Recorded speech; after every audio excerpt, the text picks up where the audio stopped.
С ужасом смотришь на тех людей, которые сначала заводят себе домашних животных, а потом от них избавляются. Так поступил с виду добродушный хозяин, у которого была овчарка. Он взял ее щенком, подарили друзья, держал в квартире. Своего дома у него не было, поэтому гулял с собакой во дворе. Какое-то время его все устраивало. Но тут он решил переехать жить в семью, а там наличие собаки не одобрили.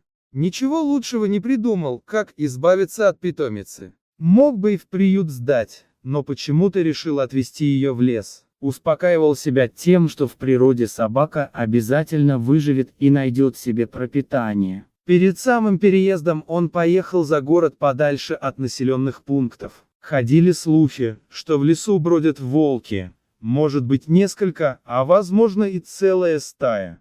Дополнительно никто ничего не знал. Лишь одни догадки, но это не тронуло сердце мужчины. Он твердо решил оставить овчарку в лесу. Самое печальное, что она еще несколько часов ждала его привязанная к дереву. Уезжая, он оставил пакет с едой, чтобы ей хватило на первое время. С того момента прошло 2 дня, и бывший хозяин поехал тем же путем, чтобы посмотреть, как там его собака. В сердце что-то защемило или совестно стало, не совсем ясно. Проехав мимо того места, где ее оставил, ничего не обнаружил. Только обрывок веревки остался висеть на дереве, кто-то явно ее перегрыз. Следов обреза ножом мужчина не обнаружил. Походил еще немного вокруг и так ни с чем уехал. Уже в машине он спокойно вздохнул, надеясь, что собака живая и может кто-нибудь подобрал. По возвращении домой мужчина успокоился и больше о собаке не вспоминал.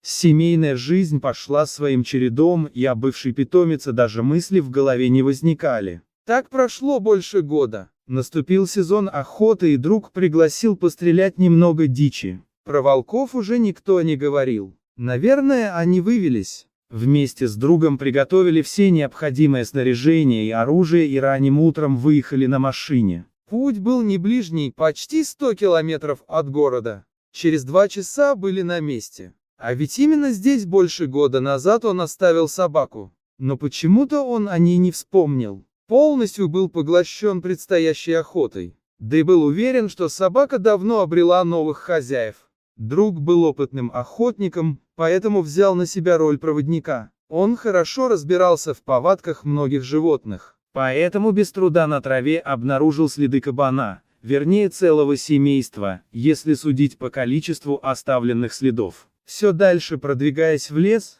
оба мужчины не следили за временем. Надеясь подстрелить в этот день хоть одного кабана, они спешили к заветной цели.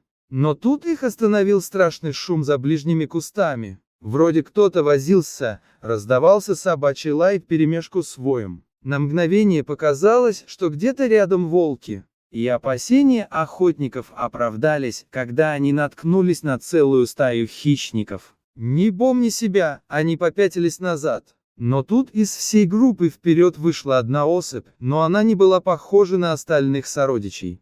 Минутное молчание нарушили слова одного из мужчин: «Так это же моя собака». Он сделал несколько шагов по направлению к хищникам, но те восприняли это агрессивно.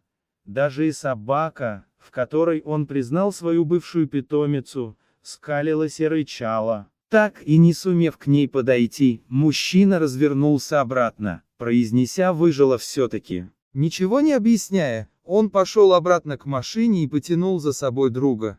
Всю дорогу мужчина молчал, только заметно нервничал. Было видно, что он сокрушался над своим поступком. Но собака к нему так и не вернулась. Волки приняли ее в свою стаю, где она нашла себе второй дом.